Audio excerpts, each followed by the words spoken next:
అర్ధరాత్రి ఒక దేశపు ప్రెసిడెంట్‌ని వాళ్ళ దేశంలోకెళ్ళి దొంగతనంగా ఆయన్ని, ఆయన వైఫ్‌ని ఆయన ఉంటున్న ఇంటి నుంచే తీసుకొచ్చి యూఎస్ కస్టడీలో పెట్టిందంటే మీరు నమ్ముతారా?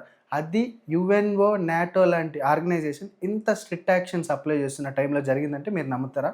ఇవాళ నేను చెప్పబోయే విషయం ఒక కంట్రీ గురించి కాదు. ఇది కంప్లీట్‌గా పవర్, ఆయిల్ అండ్ జియోపాలిటిక్స్ గురించి. మనం వీడియో ఒక క్వెషన్‌తో స్టార్ట్ చేద్దాం. ఇంత సూపర్ పవర్ అయిన అమెరికా చిన్న కంట్రీ అయిన వెనిజులాని ఎందుకు అటాక్ చేసింది? వరల్డ్‌లోనే రిచెస్ట్ న్యాచురల్ ఆయిల్ ఉన్న కంట్రీ వెనిజులా అని చెప్తే మీరు నమ్ముతారా? యెస్, మీరు విన్నది నిజమే. వరల్డ్‌లోనే రిచెస్ట్ న్యాచురల్ రిసోర్స్ ఉన్న ఏకైక కంట్రీ వెనిజులా.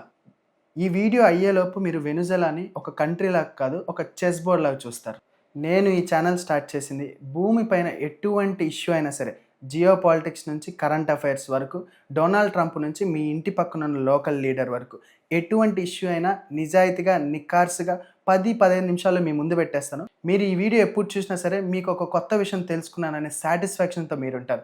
ఇంకేంటి ఆలస్యం, సబ్స్క్రైబ్ చేశారా? డన్. మీరు లాస్ట్ 3-4 డేస్లో ఏ యూట్యూబ్ ఛానల్ చూసినా, ఏ న్యూస్ ఛానల్ చూసినా వెనిజులా అనే పేరు మీరు చాలా ఫ్రీక్వెంట్గా విని ఉంటారు. అసలు వెనిజులా అంటే ఏంటి?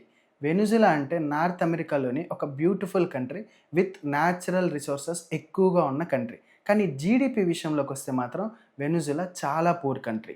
ఇది కాంట్రడిక్షన్ కాదు, ఇది జియోపాలిటిక్స్ రియాలిటీ. వెనిజులాకి biggest strength oil, yes, crude oil. So Venezuela దగ్గర ఎంత క్రూడ్ ఆయిల్ ఉందో నేను మీకు చెప్తాను. ఒక్కసారి ఆ స్టాట్స్ వింటే మీకు మైండ్ బ్లాక్ అవుతుంది. వెనిజులా దగ్గర 300 billion barrels of natural proven oil ఉంది. నేను మళ్ళీ రిపీట్ చేస్తున్నా, 300 billion barrels of natural reserve oil ఉంది. దీన్ని మనం మిగతా కంట్రీస్తో కంపేర్ చేస్తే Saudi Arabia 267 billion barrels, USA 55 billion barrels, Russia 77 billion barrels. ఈ స్టాట్స్ ప్రకారం Venezuela is the richest natural resources ఉన్న కంట్రీ. ఇక్కడ మీకు ఒక డౌట్ వచ్చి ఉండాలి, ఇంత రిచ్ కంట్రీ ఎందుకు జీడిపి పరంగా చాలా పూర్గా ఉందంటే, ఇక్కడ వీళ్ళకి రిసోర్సెస్ మాత్రమే రిచ్గా ఉన్నాయి. నిజానికి డీటెయిల్డ్గా చూస్తే పీపుల్కి, కరెంట్ ఉన్న వాళ్ళకి ఫుడ్ కూడా సరిగ్గా దొరకట్లేదు. ఇన్ఫ్లేషన్ చాలా ఎక్కువ ఉంది. ఇంకా కరెన్సీ విషయంకి వస్తారా, ఆల్మోస్ట్ వాళ్ళ కరెన్సీ జీరో. ఒకవేళ ఆయిల్ని వరల్డ్ ఎకనామిక్ క్యాలిక్యులేషన్స్లో చూస్తే 1 బ్యారెల్ ఆయిల్ ప్రైస్ $70 ఉన్నప్పుడు 300 బిలియన్ బ్యారెల్స్ని ఇంటూ $70 వేస్తే is equals to $21 trillion. Yes, $21 trillion. ఇది ఇండియన్ జీడిపి కన్నా చాలా ఎక్కువ. German and Japan combined countries GDP కన్నా కూడా చాలా ఎక్కువ. అమెరికా ఈ రోజుల్లో డైరెక్ట్ వార్ చేయట్లేదు, ఒక కొత్త తరమైన వార్ని స్టార్ట్ చేసింది, అదే శాంక్షన్ వార్.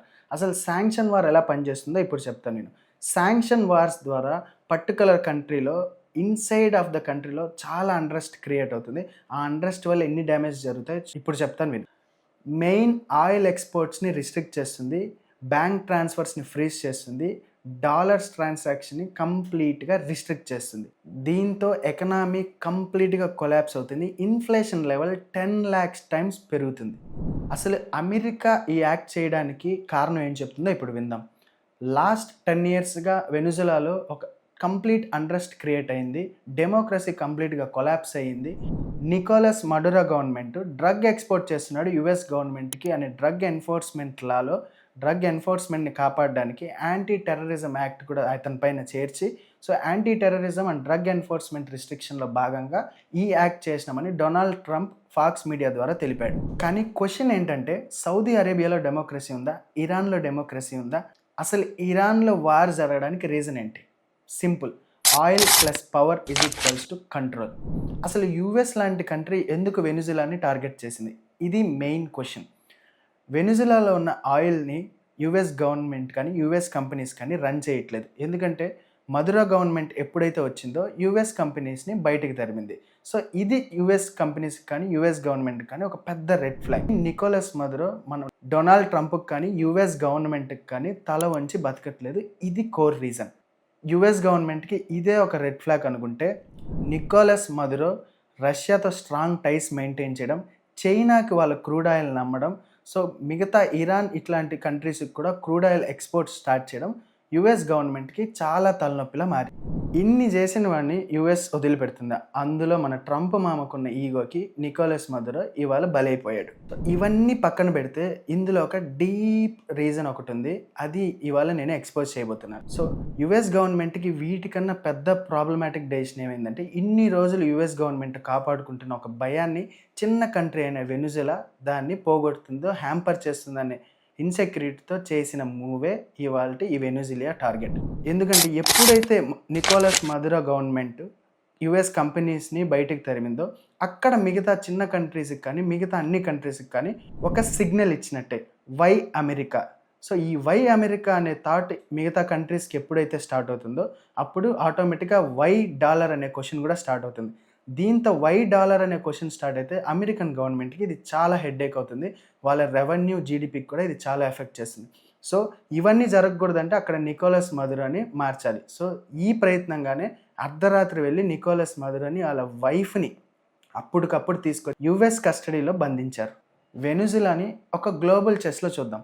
వెనుజులా ఒక సిపాయి కాదు, Venezuela is a key square in global chess. రష్యాకి ఇన్ఫ్లుయెన్స్ కావాలి, అమెరికాకి వరల్డ్ పైన పవర్ అండ్ గ్రిప్ కావాలి, చైనాకి అమెరికా పైన గెలవడానికి ప్రతి రిసోర్సెస్ కావాలి. వీటి మధ్యలో నలిగిపోతున్నవే ఈ చిన్న చిన్న countries and their people. So ఈ అన్ని సర్కమ్స్టాన్సెస్లో అసలు వెనుజులా ఫ్యూచర్లో ఏమవ్వచ్చు? ఇక్కడ 3 పాసిబుల్ వేస్ ఉన్నాయి. ఫస్ట్ది, అక్కడ రెజిమ్ చేంజ్ అవ్వచ్చు, యుఎస్ సపోర్టెడ్ లీడర్ రావచ్చు. రీసెంట్ ఎగ్జాంపుల్ తీసుకుంటే బంగ్లాదేశ్ లాగా. సెకండ్ది, చైనా అండ్ రష్యా ఇన్వాల్వ్ అయితే స్లోగా వాళ్ళు రికవర్ అయ్యే ఛాన్సెస్ ఉన్నాయి. కానీ లాంగ్ టర్మ్లో నేషన్ వైడ్ ఒక ఇన్స్టెబిలిటీ మాత్రం డెఫినెట్గా ఉంటుంది. One thing is clear, Venezuela story ఇంకా అయిపోలేదు. జియో పాలిటిక్స్లో ఇది ఒక స్టార్టింగ్ స్టెప్ మాత్రమే. ఇవాళ మనం ఒక కంట్రీ గురించి కాదు, ఒక సిస్టమ్ గురించి తెలుసుకున్నాం. న్యూస్ చూస్తున్నప్పుడు డిక్టేటర్, శాంక్షన్, డెమోక్రసీ అనే పదాలు విన్నప్పుడు దాని వెనకాల ఉన్న రియల్ అర్థం మనం తెలుసుకోవాలి. నువ్వు ఇవాల్టి వీడియోలో అది నీకు అర్థమై ఉంటే then this channel is doing its job. ఈ ఛానల్ నేను స్టార్ట్ చేసింది లైక్స్ కోసమా, వ్యూస్ కోసం అయితే కాదు, ఒక థింకింగ్ ఆడియన్స్ని క్రియేట్ చేయడం కోసం. సో ఇవాల్టి ఈ వీడియో మీకు నచ్చినట్టయితే మీ ఒపీనియన్స్ని డెఫినెట్గా కామెంట్లో చెప్పండి, లైక్ చేయండి, వెంటనే సబ్స్క్రైబ్ చేయండి. This is Prithviraj signing off, Ken works.